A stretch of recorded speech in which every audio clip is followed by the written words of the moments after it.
Students, आज के इस वीडियो लेक्चर के अंदर हम स्टैक के एप्लीकेशंस जो है उनके बारे में बात करेंगे। और सबसे पहली एप्लीकेशन जो है वो है पैरेंथेसिस चेकिंग की, कि आपने जितने भी ब्रैकेट्स अपने प्रोग्राम के अंदर या मैथमेटिकल एक्सप्रेशन वो सारे के सारे प्रॉपर ऑर्डर में बैलेंस्ड फॉर्मेट में है या नहीं है।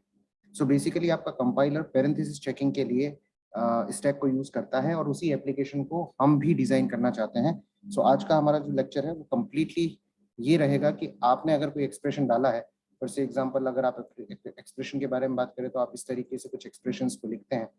इन एक्सप्रेशन के अंदर जो ब्रैकेट आपने ओपन किया है वो ब्रैकेट उसी ऑर्डर में क्लोज है या नहीं, इसको हमें बेसिकली चेक करना है। So before we start today's lecture, again stack के बारे में हम अगर बेसिक जानकारी जानना चाहें तो stack follows LIFO system, that is last in first out system. इसका सिंपल मीनिंग क्या है? अगर आपने पिछले वीडियो लेक्चर्स अटेंड किए हैं तो आपको पता होगा कि स्टैक के अंदर इंसर्शन एवं डिलीशन दोनों ही एक ही एंड से किया जाता है। सो फॉर से एग्जांपल 10, 20, 30 या कुछ एलिमेंट्स अगर इसके अंदर है तो अगर अभी एलिमेंट डिलीट करना है तो सबसे टॉप वाला एलिमेंट जो होगा वो क्या होगा? डिलीट होगा। मेरे पास टॉप नाम का एक वेरिएबल होता है जो इनिशियली -1 पे होता है, और जैसे जैसे मैं एलिमेंट्स को इंसर्ट करता रहता हूँ टॉप की वैल्यू जो है वो भी क्या होती रहती है? इंक्रीमेंट होती रहती है। सो इस वीडियो लेक्चर को अटेंड करने से पहले जो प्री रिक्विजिट है वो ये है कि आपको स्टैक के बेसिक ऑपरेशंस आने चाहिए। ठीक है, यहाँ पे हम केवल और केवल एप्लीकेशंस के बारे में बात करेंगे। अगर आपने स्टैक ऑपरेशंस नहीं किए हैं, आपने पुश और पॉप ऑपरेशंस को प्रोग्रामिंग के थ्रू इम्प्लीमेंट नहीं किया है, तो आपको प्रीवियस वीडियो लेक्चर्स अटेंड करनी चाहिए, जहां से आपको स्टैक का बेसिक आइडिया मिल जाएगा और पुश और पॉप ऑपरेशन किस तरीके से परफॉर्म किए जाते हैं वो एक कंप्लीट कोड आप वहां से देख पाएंगे। सो हम सबसे पहले वाली एप्लीकेशन के बारे में बात करने वाले हैं आज, पैरेंथेसिस चेकिंग की। आने वाले सीरीज के अंदर हम reverse of string, evaluation of arithmetic operations, infix to postfix conversion, recursion क्या होता है उसके बारे में हम बात करेंगे, प्रोसेसिंग फंक्शन कॉल के बारे में हम बात करेंगे। Parenthesis checking is basically one of the most important applications of stack. It is to check if the parentheses are balanced in a given expression or not. Right? So अगर हम देखें ध्यान से, हमारा एग्जाम्पल नंबर 1 जो है, अगर हम इसके बारे में बात करें तो यहाँ पे सारे पैरेंथेसिस जो है वो बैलेंस्ड है। जैसे ये ओपनिंग ब्रैकेट खुला है, फिर हमने कर्ली ब्रेसेस यूज किया है, फिर पैरेंथेसिस को यूज किया है, फिर उस पैरेंथेसिस को क्लोज किया है, तो ऑर्डर बिल्कुल सेम है। उसके बाद हमने एक और पैरेंथेसिस कर्ली ब्रेसेस को क्लोज किया है, अगेन ऑर्डर इनका जो है वो बिल्कुल सेम है। हमने वापस एक ओपनिंग ब्रैकेट यूज किया है पैरेंथेसिस और एक क्लोजिंग को यूज किया है, ऑर्डर सेम है, और उसके बाद लास्ट में हमने क्या किया है? ब्रैकेट को क्लोज किया है। सो यहाँ पे अभी केवल और केवल पैरेंथेसिस दिए गए हैं। हो सकता है आपका एक्सप्रेशन कुछ इस तरीके से हो जिसके अंदर इसको क्या किया गया हो? यूज किया गया हो। फॉर से एग्जांपल यहाँ पे हो सी माइनस करने के लिए, यहाँ पे आपने दे रखा हो D plus E and so on. So इस तरीके से हो सकता है कि आपने इसकी पूरी इस तरीके से एक्सप्रेशन को क्या किया गया हो? रिप्रेजेंट किया गया हो। सो अभी हम जो ऑपरेंड्स हैं और जो ऑपरेटर्स हैं उनके बारे में बात नहीं करेंगे, केवल और केवल हम किसको चेक करेंगे? जितने भी आपने ब्रैकेट्स, कर्ली ब्रेसेस या पैरेंथेसिस लगाए हैं हम उनको केवल उन्हीं को चेक करने वाले हैं। एग्जांपल नंबर 2 के बारे में अगर आप बात करें तो ये बैलेंस्ड नहीं है, बिकॉज यहाँ का ऑर्डर अगर आप देखोगे तो ये ऑर्डर यहाँ पे क्या हो चुका है? चेंज हो चुका है। सो जिस ऑर्डर में आपने ब्रैकेट्स को ओपन किया है उसी ऑर्डर के अंदर हमारे एक्सप्रेशन के अंदर ब्रैकेट को क्या किया जाना चाहिए? क्लोज किया जाना। ऑलराइट, जैसा कि हम हमारे हर वीडियो लेक्चर के अंदर करते हैं, before we jump on to our algorithm, हम ये समझ लेते हैं कि हमारे पास वेरिएबल्स कौन कौन से हैं और हमने क्या वेरिएबल्स बेसिकली क्रिएट करके रखे हुए हैं। सो हमने एक कैरेक्टर एरे ले रखा है एस नाम से, जिसके अंदर क्या कर रखा है हमने? जिसके अंदर बेसिकली हमने जो स्ट्रिंग है, जो पैरेंथेसिस के पूरा ऑर्डर है उसको क्या कर रखा है? कॉपी कर रखा है। So, ये हमारा पैरेंथेसिस का ऑर्डर है जो कि अभी हमें दिया गया है, उसको हमने कॉपी कर रखा है। और अगर ऐसा कुछ हमने किया है तो आप जानते हैं कि S0 पे हमारा ये वाला फर्स्ट वाला ब्रैकेट होगा, S1 पे हमारा कर्ली ब्रेसेस होगा, S2 पे हमारे पैरेंथेसिस होंगे एंड सो ऑन। इसको कंप्लीटली क्या कर दिया जाएगा? कॉपी कर दिया जाएगा। जैसा कि हम जानते हैं कि लास्ट में आपको क्या दिखेगा? एक नल कैरेक्टर दिखेगा, क्योंकि हम स्ट्रिंग्स के बारे में बात कर रहे हैं। इसी के साथ आपने कैरेक्टर एरे बनाया है जो कि 50 ब्लॉक्स का है, यानी कि इसके अंदर अगर हम बात करें तो स्टैक 0 से स्टार्ट होकर स्टैक 49 तक ये जाता है। ये भी कैरेक्टर टाइप का ही है, तो हम इसको यूज करेंगे पुश और पॉप ऑपरेशंस परफॉर्म करने के लिए। हम देखते हैं कि अगर हमें ये सिनारियो दे रखा हो तो हम किस एल्गोरिदम के थ्रू इसके ऊपर ऑपरेशंस को परफॉर्म कर सकते हैं। This is basically an algorithm जो कि आपकी पैरेंथेसिस को चेक करती है। हम क्विकली एल्गोरिथम को देख लेते हैं और फिर हम ये देखेंगे कि इस एल्गोरिथम को बेसिकली किस तरीके से इम्प्लीमेंट किया गया है। इनपुट के तौर पे जैसा कि हमने देखा था प्रीवियस स्लाइड के अंदर, यहाँ पे हमारे पास एक स्ट्रिंग है जिसके अंदर आपने उस पैरेंथेसिस वाली स्ट्रिंग को कॉपी किया है जिसको आप चेक करना चाहते हैं। साथ ही हमारे पास एक स्टैक है। ये स्टैक बेसिकली हमें मदद करेगा पुश एंड पॉप ऑपरेशंस को परफॉर्म करने के लिए। और इसके अलावा हमारे पास एक फ्लैग वेरिएबल हमने और डिजाइन किया है। ये फ्लैग वेरिएबल बेसिकली क्या करता है सर, ये फ्लैग वेरिएबल जो है वो अगर हम देखें तो ये हमें मदद करेगा लास्ट में आइडेंटिफाई करने के लिए कि हमारी जो स्ट्रिंग थी वो बैलेंस थी या नहीं थी। सो इसको हम आगे जाके देखेंगे कि एफ वेरिएबल हमें किस तरीके से मदद करने वाला है। हम हमारी स्ट्रिंग जिसके अंदर हमने पूरी की पूरी पैरेंथेसिस को रखा है उसको 1 बाय 1 रीड करने वाले हैं। आपको सभी को पता है कि अगर हमें स्ट्रिंग को रीड करना है तो i इक्वल टू 0 से s of i not equal to null, because previous slide में हमने बात की थी कि यहाँ पे लास्ट कैरेक्टर आपको क्या मिलेगा, नल कैरेक्टर मिलेगा। तो जब तक वो नल कैरेक्टर नहीं मिल जाता मुझे एक एक कैरेक्टर को रीड करना है यहाँ से, यानी एक एक ब्रैकेट को रीड करना है और इसमें एक एक का इंक्रीमेंट करके मैं इस लूप को क्या करूंगा, फिनिश। कंडीशन नंबर 1 मेरी जो है वो ये कहती है कि अगर आपके पास कोई भी ओपनिंग ब्रैकेट आया है, यानी ओपनिंग पैरेंथेसिस है, ओपनिंग ब्रैकेट है या ओपनिंग कर्ली ब्रेसेस है, तो आपको इसे डायरेक्टली स्टैक पर क्या कर देना है, पुश कर देना है। भी ओपनिंग ब्रैकेट्स अगर मिलेंगे हमें तो हम क्या करेंगे, उनको डायरेक्टली क्या कर देंगे, अपने स्टैक के ऊपर पुश कर देंगे। ऑलराइट, अगर ऐसा नहीं है तो फिर आपको चेक करना है। क्या चेक करना है, अगर इनमें से कोई कैरेक्टर आपको नजर आया है, यानी कि मुझे अगर क्लोजिंग पैरेंथेसिस नजर आया है या क्लोजिंग कर्ली ब्रेसेस नजर आए हैं या क्लोजिंग ब्रैकेट नजर आया है, तो मुझे क्या करना है, मुझे ये ऑपरेशंस परफॉर्म करने हैं। सबसे पहले मुझे चेक करना है कि कहीं टॉप इक्वल्स टू -1 तो नहीं है। राइट, अगर टॉप इक्वल्स टू -1 है इसका मतलब कोई भी एलिमेंट इसके ऊपर नहीं है और डायरेक्टली हमने क्या एनकाउंटर किया है, क्लोजिंग ब्रैकेट।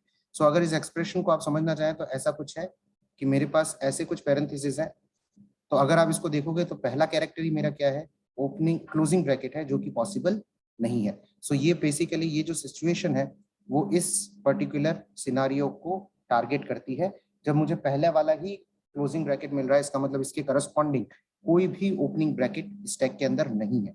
क्यों? क्योंकि टॉप की वैल्यू हमारी -1 है एंड दिस इंडिकेट्स कि हमारा टॉप जो है वो क्या है, हमारा स्टैक जो है वो क्या है, अंडर फ्लो की कंडीशन में।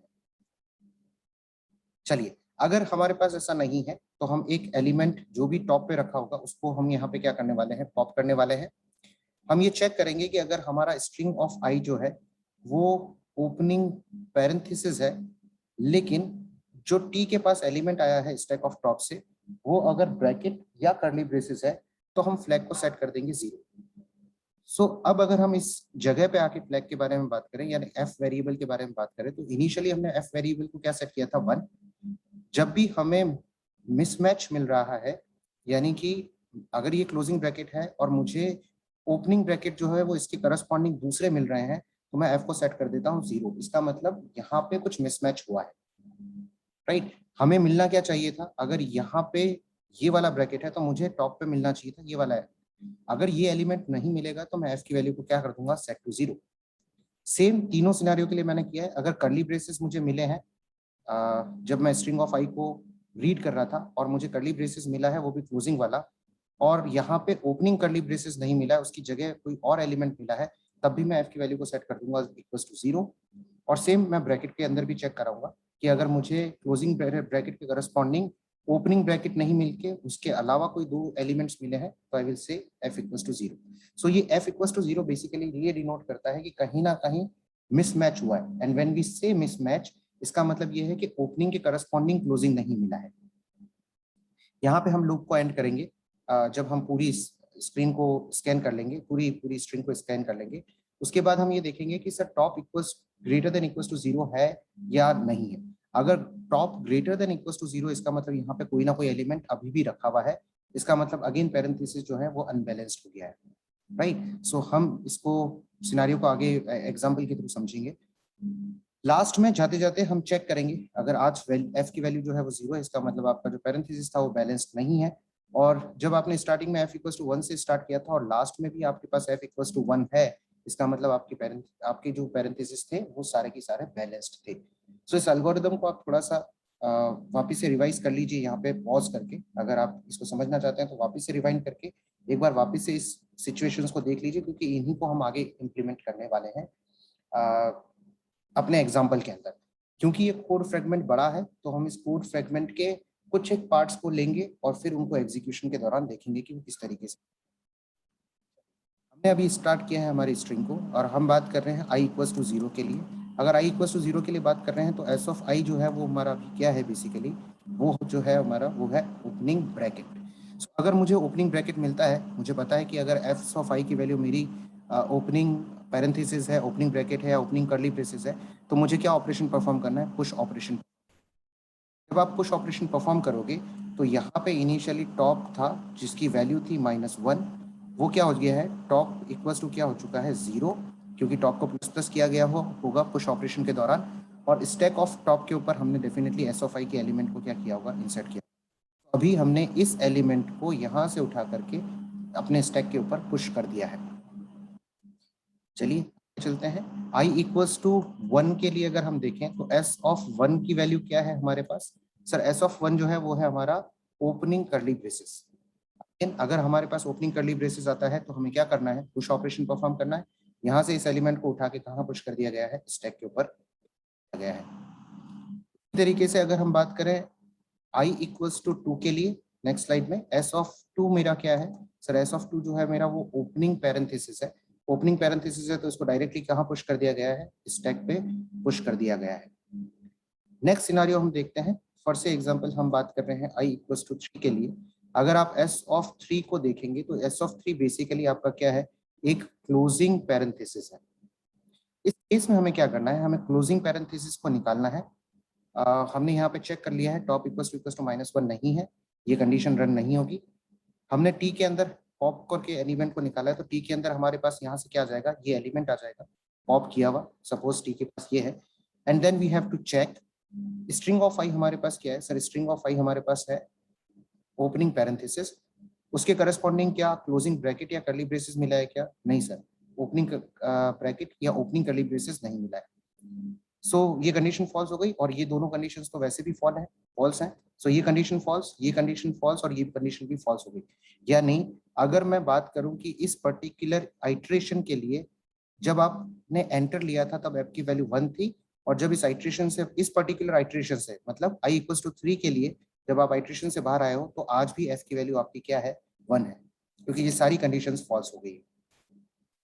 नेक्स्ट के लिए हम बात करते हैं। नेक्स्ट अगर आप बात करेंगे i इक्वल्स टू 4 के लिए, सो i इक्वल टू 4 का मतलब s of 4 which is nothing but this bracket curly braces, तो हमें एक क्लोजिंग कर्ली ब्रेसेस मिला है और हमने t के अंदर पॉप किया है एलिमेंट को। सो t के अंदर अभी क्या आएगा, सर t के अंदर हमारे पास आ जाएगा इसके करस्पॉन्डिंग जो भी ओपनिंग ब्रैकेट था वो मेरे पास आ गया है। ओपनिंग ब्रैकेट वाली कंडीशन को हम चेक करते हैं। सर अगर हमें क्लोजिंग कर्ली ब्रेसेस मिला है तो क्या उसके करस्पॉन्डिंग हमें कुछ ऐसा मिला है क्या, ओपनिंग पैरेंथेसिस मिला या ओपनिंग ब्रैकेट मिला है क्या, नो सर, कंडीशन फॉल्स।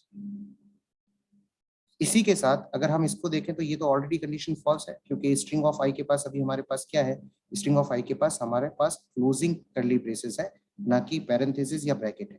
सो ये दोनों कंडीशन भी फॉल्स हो जाती है। अगेन आई विल से कि यहाँ पर f इक्वल्स टू 1 लेकर आप एंटर हुए थे इस आइट्रेशन में i इक्वल्स टू 4 के लिए, और यहाँ पर भी आपके f की वैल्यू जो है वो अभी तक क्या बनी हुई है, 1 बनी हुई है। ये कुछ गलत कोड है जो कि बीच में आ गया है, इसको आप इग्नोर कर सकते हैं। सो अभी भी हमारे f की सिचुएशन क्या है, 1। नेक्स्ट एलिमेंट अगर हम बात कर रहे हैं i इक्वल्स टू 5 के लिए, तो s ऑफ 5 जो है हमारा वो बेसिकली क्या है, सर s ऑफ 5 जो है हमारा वो है हमारा ओपनिंग पैरेंथेसिस। ओपनिंग पैरेंथेसिस के केस में हम क्या करते हैं, सर इस ओपनिंग पैरेंथेसिस को डायरेक्टली पुश कर देते हैं। सो इसके प्रीवियस सिचुएशन में जहां आपका टॉप जो था वो यहाँ पे आ चुका होगा, टॉप इक्वल्स टू 0, हमने टॉप को वापस से प्लस प्लस किया। सो टॉप अभी यहाँ पे इंडिकेट कर रहा है और उस पर्टिकुलर जगह पे आपने एलिमेंट को क्या किया है, इंसर्ट किया। देख लीजिए यहाँ पे अभी टॉप इक्वल्स टू 0 पे था, हमने नेक्स्ट एलिमेंट जब हमारे पास आया है जो कि हमारा ओपनिंग पैरेंथेसिस है, हमने टॉप की वैल्यू को वापस से प्लस किया होगा, टॉप की वैल्यू हो गई होगी 1। उसके बाद हमने इस एलिमेंट को कहाँ पुश कर दिया है, इस पर्टिकुलर पोजीशन पे पुश कर दिया। नेक्स्ट आइट्रेशन के लिए हम देखते हैं i इक्वल्स टू 6 के लिए से सपोज, तो s ऑफ 6 जो है वो है मेरा क्लोजिंग पैरेंथेसिस। मैंने एलिमेंट को पॉप किया, टी के अंदर मेरे पास क्या आ गया होगा, ये वाला एलिमेंट। आप सब जानते हैं कि इस वाली सिचुएशन में आपको ये भी नहीं मिला है और ये भी नहीं मिला है जब आपने टी को पॉप किया है। So this condition is false, और ये कंडीशन ऑलरेडी फॉल्स है क्योंकि स्ट्रिंग ऑफ 6 पे मेरे पास क्लोजिंग पैरेंथेसिस है। तो ये दोनों मेरी कंडीशंस भी क्या हो जाती हैं, फॉल्स हो जाती हैं। एफ की वैल्यू यहाँ से जब आपने एंट्री ली थी 1 थी, और यहाँ पे भी आपकी एफ की वैल्यू कितनी है, 1 है, इसलिए कोई भी चेंजेस अभी तक नहीं हुए हैं। Next iteration i equals to 7 के लिए अगर हम बात करेंगे तो आपको क्लोजिंग ब्रैकेट मिला है, यानी s ऑफ 7 की वैल्यू आपकी क्लोजिंग ब्रैकेट है। आपने t के अंदर पॉप किया, आपको ये एलिमेंट मिला होगा क्लोजिंग ब्रैकेट, और जैसे ही आपने पॉप किया होगा टॉप की वैल्यू जो होगी वो -1 पे पहुंच चुकी होगी। इज अगेन वेरी इंपॉर्टेंट क्योंकि हम लास्ट में इसको चेक करने वाले हैं। ब्रैकेट वाली कंडीशन को अगर हम चेक करेंगे तो सर आपके s ऑफ i पे जब क्लोजिंग ब्रैकेट है तो क्या उसके करस्पॉन्डिंग t को करली ब्रेसेस या पैरेंथेसिस मिले क्या? नहीं सर, कंडीशन फॉल्स। और ये दोनों कंडीशंस ऑलरेडी फॉल्स हैं क्योंकि आपने देख लिया यहाँ पे कि s ऑफ i के पास हमारे पास पैरेंथेसिस और करली ब्रेसेस नहीं है, तो हमने इसको क्या कर दिया, false, right. So i equals to 7 के लिए जब इटरेशन रन हुई तो f की वैल्यू यहाँ पे भी 1 थी और यहाँ पे निकलने के बाद भी f की वैल्यू 1 है। i इक्वल्स टू 8 पे हमें नल कैरेक्टर मिल गया है, इसलिए हम इस लूप को यहीं पे रोक देंगे इस कंडीशन की वजह से। बाहर आने के बाद हमने चेक किया कि क्या टॉप की value greater than equals to 0 है। सर पिछले आइट्रेशन में हमने बताया था कि टॉप ऑलरेडी कहाँ जा चुका है, -1 पे, क्योंकि सारे एलिमेंट्स पॉप हो चुके हैं।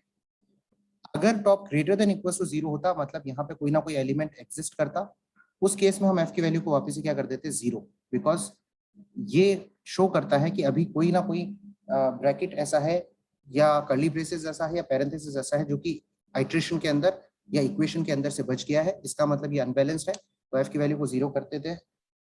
नेक्स्ट में आपने चेक किया है कि अगर f की वैल्यू 0 है इसका मतलब नॉट बैलेंस्ड, क्योंकि हमने 0 तब किया था जब हमें मैचिंग नहीं मिली थी। एल्स वी विल से कि ये जो पूरा का पूरा पैरेंथेसिस है जो भी आपने इक्वेशन के अंदर या एक्सप्रेशन के अंदर यूज किया है, ये सारे के सारे ब्रैकेट्स या पैरेंथेसिस जो है वो क्या हो चुके हैं, मैच हो चुके हैं।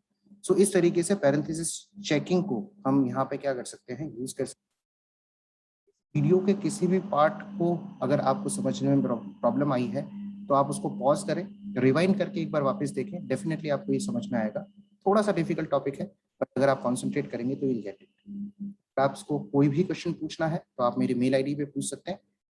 इस पर्टिकुलर प्रेजेंटेशन को डाउनलोड करने का जो लिंक है वो मैं डिस्क्रिप्शन बॉक्स में दे रहा हूँ, जहाँ से आप इसको।